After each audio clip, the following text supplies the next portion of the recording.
Hey, it's Dayvid Figler, and if you've been over to my house, you know I'm fascinated with Las Vegas history. So if you're anything like me, save Thursday, June 13th through Saturday, June 15th to head to the South Point Casino for the world's largest casino chip and memorabilia show. In fact, it's being touted as the greatest single-location collection of iconic artifacts and mementos, bringing casino history and memories to life. So go to www.ccgtcc.com for more information, and we'll see you at the South Point.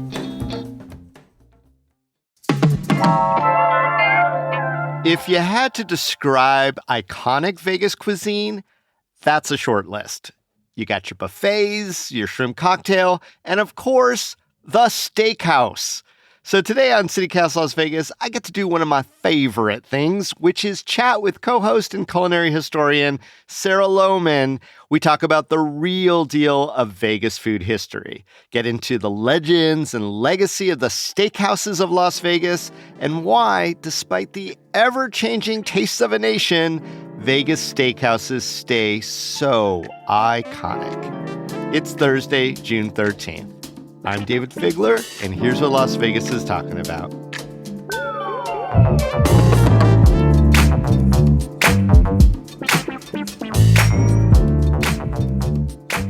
Sarah, I feel like part of Vegas lore is that we're a cowboy frontier town. Totally. Yeah, there's some mixed truth to that, but yeah. Is that why we have so many steakhouses? Is there any connection or truth between those? Nope. I know, I kind of thought so, but I wanted to hear from the expert. It's the most mind-blowing part of it. Yeah, you would think that we're full of steakhouses because we have this ranching connection or this cowboy connection. And I will say that the earliest ones that opened here in the 40s and 50s, much like the casino resorts, were Western themed. But as you and I know, a lot of that Wild West connection is total baloney. Steakhouses actually started in, I was going to make you guess, but I think you already read my notes. Oh, I didn't read your notes on this. Oh. I'm going to guess Chicago, because Chicago's kind of a steaky town. You know, that's a great guess, and Chicago is definitely part of this, but interestingly, it all started in New York City. There you go. You can think about it, even when you look at steakhouse menus here. If you could steak it in New York City, you could steak it anywhere. You could steak it anywhere. I mean, you see like New York strip steak, right? Like New York is often in the names of the menu items. And another menu item that people, I think, will probably see is Delmonico's steak. That was more common through the mid-century, but you still see it today.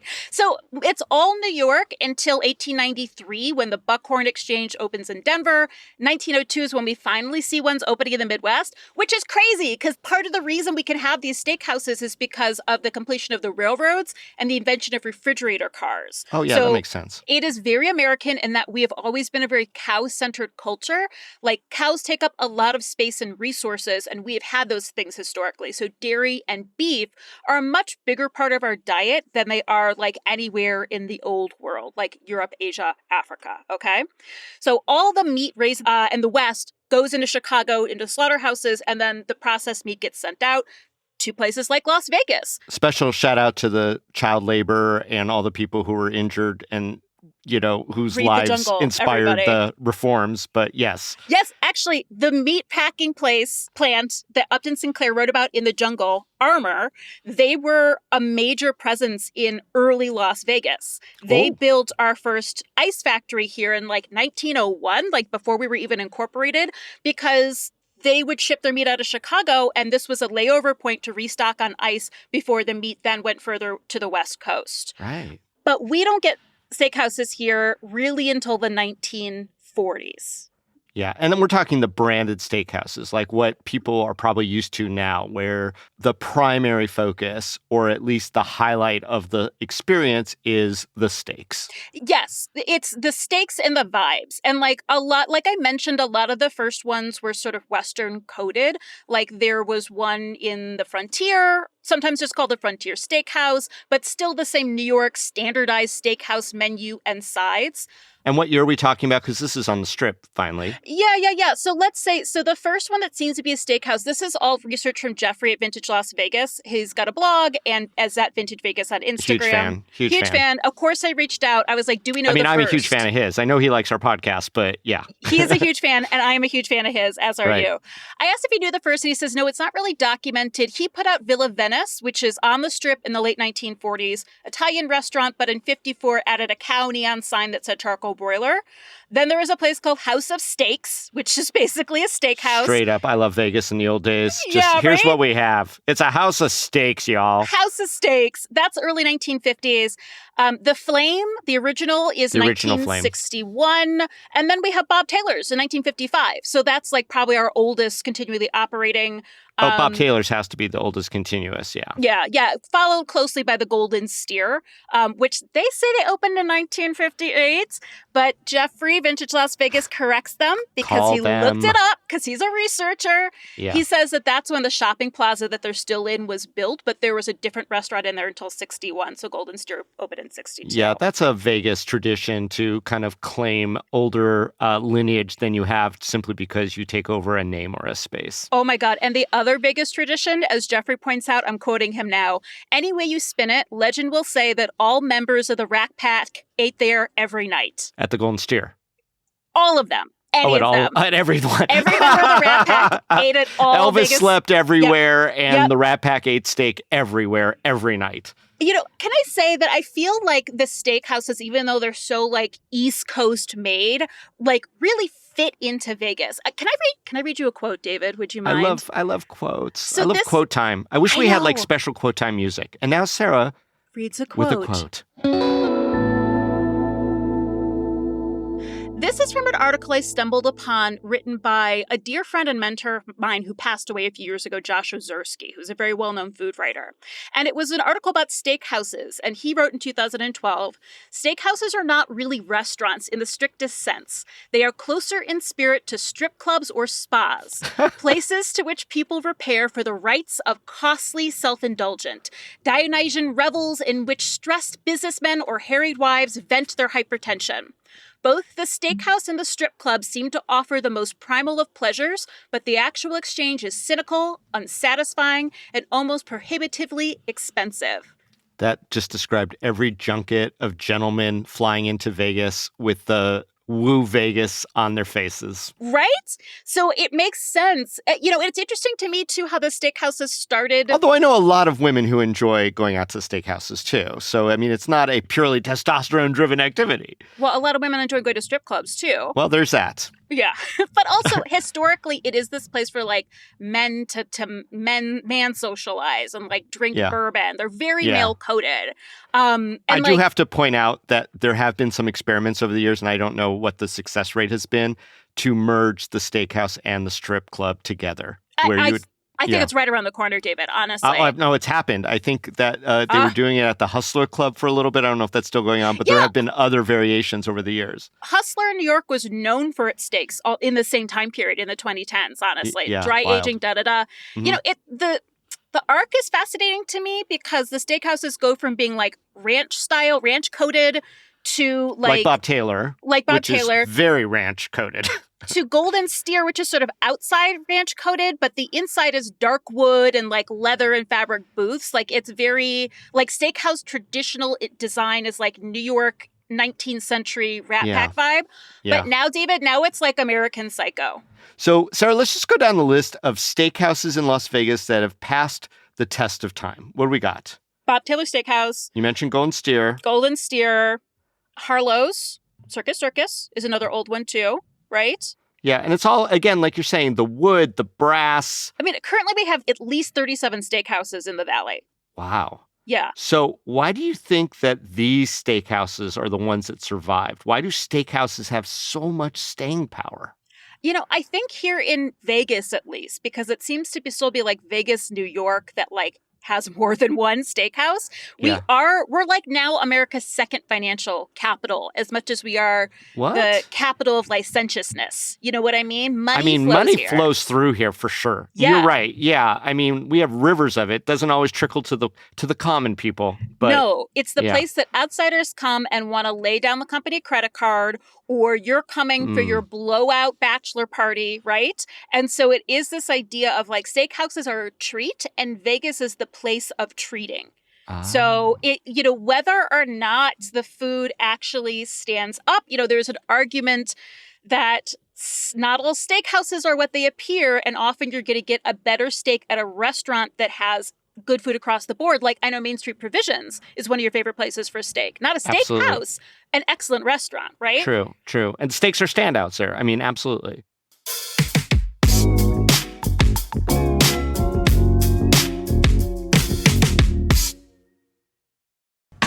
Hey, it's Dayvid Figler, and if you know me, you know I am fascinated with Las Vegas history and have quite the collection of Vegas cool and kitsch. In fact, I have enough matchbooks alone to fill an empty casino pool. So if you're anything like me, save June 13th through the 15th to head to the South Point Casino for the world's largest casino chip and memorabilia show. It's an annual event put on by the nonprofit Casino Collectibles Association. In fact, it's being touted as the greatest single location collection of iconic artifacts and mementos, bringing casino history and memories to life. Things like ashtrays and dice, even squizzle sticks, just about anything a casino could put its name on. It's a unique opportunity to examine, buy, sell, trade, or authenticate casino collectibles. There'll be free gaming history seminars and a rare casino chip auction. Admission, it's only $10 on the first day, $5 the next day, and free on the final Saturday. Also, if you're a first responder, active military, or casino employee, you get in free with ID. So go to www.ccgtcc.com for more info, and we'll see you at the South Point.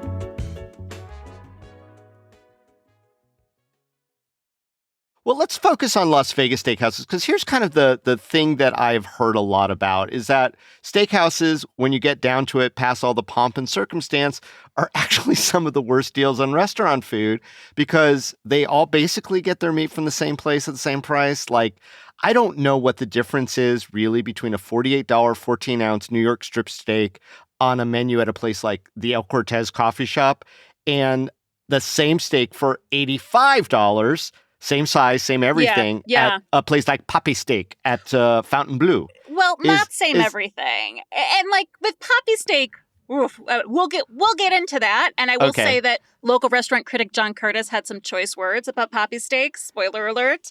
But, again, Josh Ozersky said basically there's never enough prime beef to go around. A lot of steakhouses say that they have prime beef, which is the highest grade of meat, but a lot of it is high choice, which is slightly worse. But also, I think in the modern era, too, a lot of steakhouses like to be very open about their sourcing because that adds appeal. Whether like Echo and Rig is a great example. They're very specific on their menu where their meat is coming from, whether it's sourced locally in Nevada and Utah, which is a certain kind of like, ooh, how cool, this is local. Yeah. But other steakhouses are going to emphasize that this is meat from New Zealand or Australia or Colorado, like for the like, ooh, I'm paying money to have this imported. And then, of course, a lot of steakhouses have dry or wet aging processes as well. So the idea of the top of the line steakhouses are going to be that they're taking a lot of care in both selecting the meat and then processing the meat before it even gets cooked to deliver an incredible product.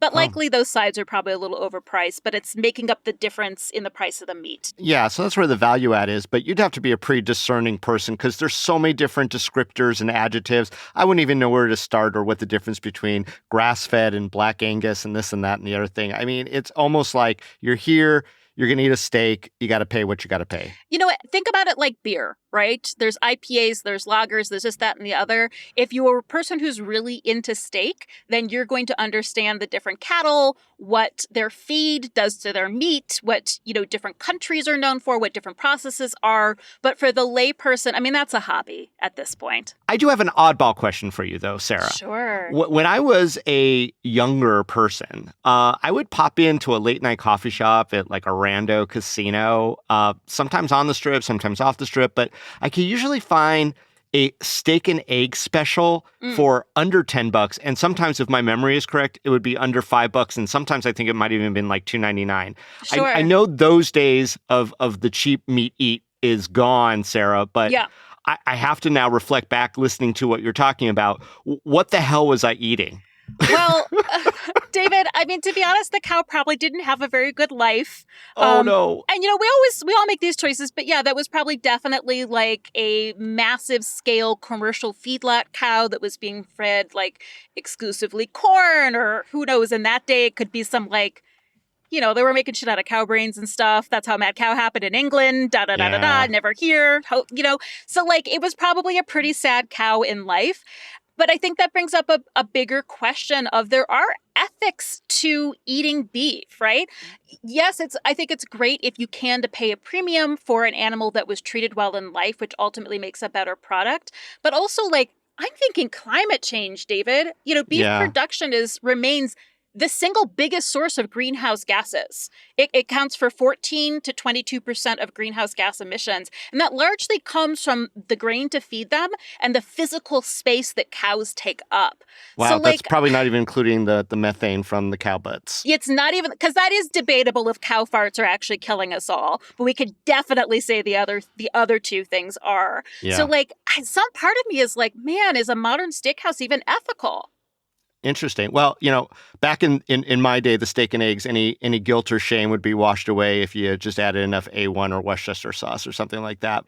So what about the newest steakhouses? Well, I talked to John Curtis, and no easy task itself. I go to him for his sassy, curmudgeonly opinions, and I knew that he would have something to say about steakhouses in the city now. Oh, of course. Yeah, he is an expert. Let's give him his props. Yeah. And he has some that he loves as well. But he basically said that modern ones tweak the classic formula with doodads, some of which make sense, like crudo, sushi, or mac and cheese.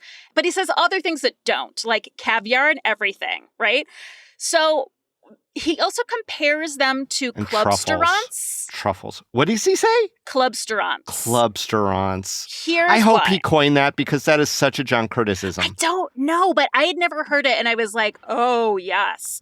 Because, all right, we're going to... Because it's the thunka, the lights, the crazy... They both have the bottle DJs. Service of steakhouses. Yes. No. Are we both thinking about the same thing?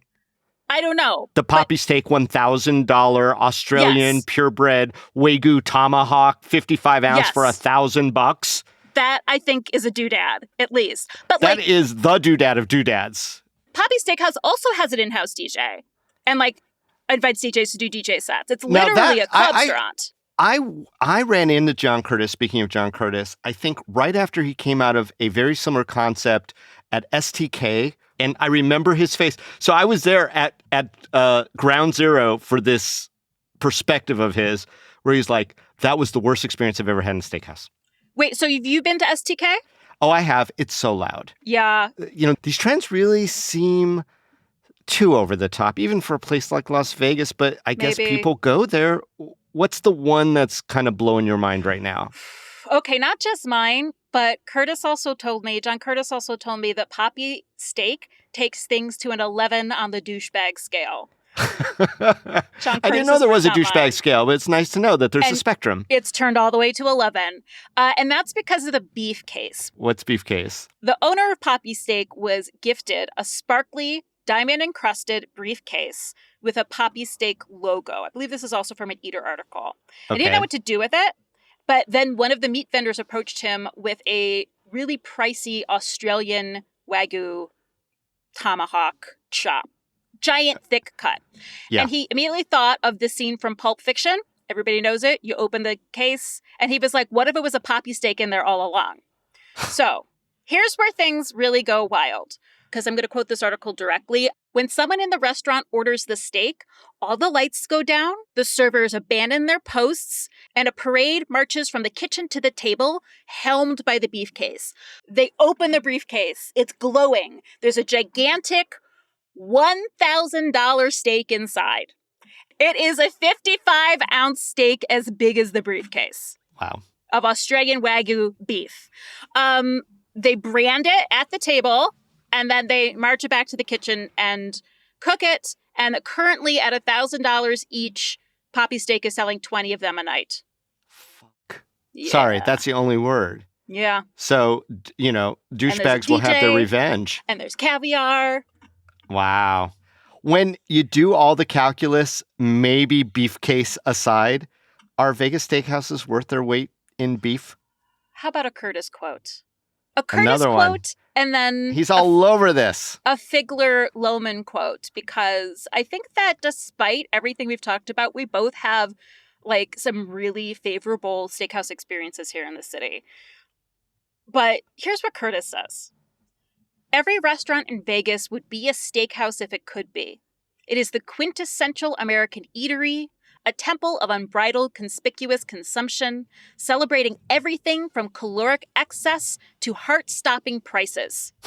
The clubby masculinity, the timeless, no-surprises menu are a perfect fit for a city overrun with bachelor parties, sports fans, and conventioneers.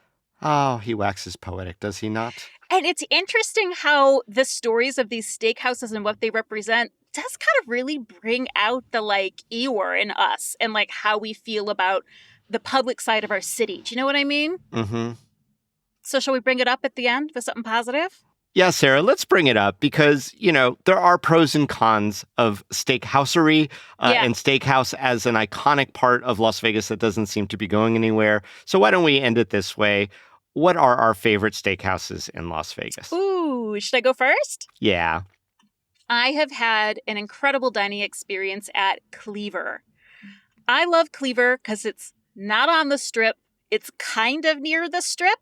It is one of those restaurants hidden away in an unsuspecting strip mall. Yeah, off of Paradise and Spring Mountain Road. Yeah. And the interior is one of those transformative strip mall interiors. You know what I mean? Yeah, it's like walking into a TARDIS. You think it's like a phone booth or a police box, whatever it is, and then inside it's the magic of the world. And I should notice that Cleaver is the same restaurant group as Herbs and Rye, same Correct. owners. Yes. But it's a little bit less known, so it's not as chaotic as Herbs and Rye can be. Hard to get into. Right? I love Cleaver. I would recommend it to anyone looking for a great steakhouse here. I'm also a big fan of Cleaver and Herbs and Rye. We've mentioned some of my favorites already, so I'm going to just throw a little curveball into one that I miss. You mentioned The Flame, which was a very famous old-school Las Vegas steakhouse, and the signage for that has been preserved by the Neon Museum. Probably the first, real, true steakhouse, let's say, not just a place serving steak. Yeah, absolutely. Later in life, the El Cortez had a dedicated steakhouse in there, and it was also called The Flame, and I spent so many magical nights, but you would walk into the steakhouse, and, we would always get the same server, and my mother used to love it, my dad used to love it, and they would really treat you like royalty. It was kind of the last vestige of an old Vegas. Is there a steakhouse in the Valley that comes close to that vibe for you? Well, the one that obviously fits the bill where you walk into one thing and then get something completely different and elegant, et cetera, is the Circus Circus Steakhouse. And while they've fallen out of favor with me because I don't think that it is anywhere near the value it once was, it does have all the vestiges of that throwback. The room where you see the aged beef, the waiters all dressed up, the giant martinis, the sides that go for it, the shrimp cocktail. And you do get that aged beef, and it's always delicious. It's just so pricey. Yeah. And when you walk into Circus Circus, that's the last thing that you want to be doing is spending all that money. I can't wait until Circus Circus hires you as its local spokesperson. They absolutely should. I should be the clown in front. But Sarah, we should go do a dinner at the Circus Circus Steakhouse just for funsies. I think we should. Well, Sarah, per usual, thanks for bringing the history, the knowledge, and really inspiring people to go out and eat meat. Yeah. Was that your intention? I'm kind of craving a steak right now, to be honest. Every once in a while for a treat, that's okay. Thanks, David.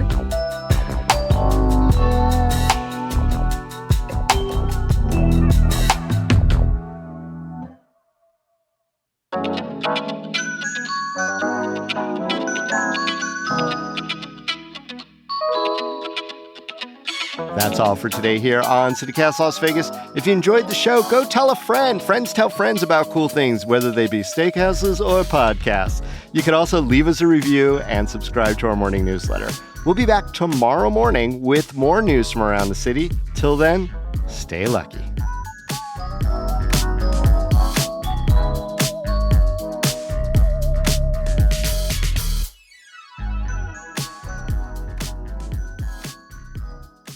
Steak and eggs has a different meaning? Is it Urban Dictionary stuff that I don't know about because I'm too old? I'm not getting filthy with you. What are you talking about, Sarah? So there's a new steakhouse coming. It's part of the Venetian remodel. And it is another New York-based steakhouse, but it's called Cote Korean Steakhouse. And one of the highlights of the menu is an appetizer called Steak and Eggs, which is filet mignon tartare with caviar on milk toast. Wow.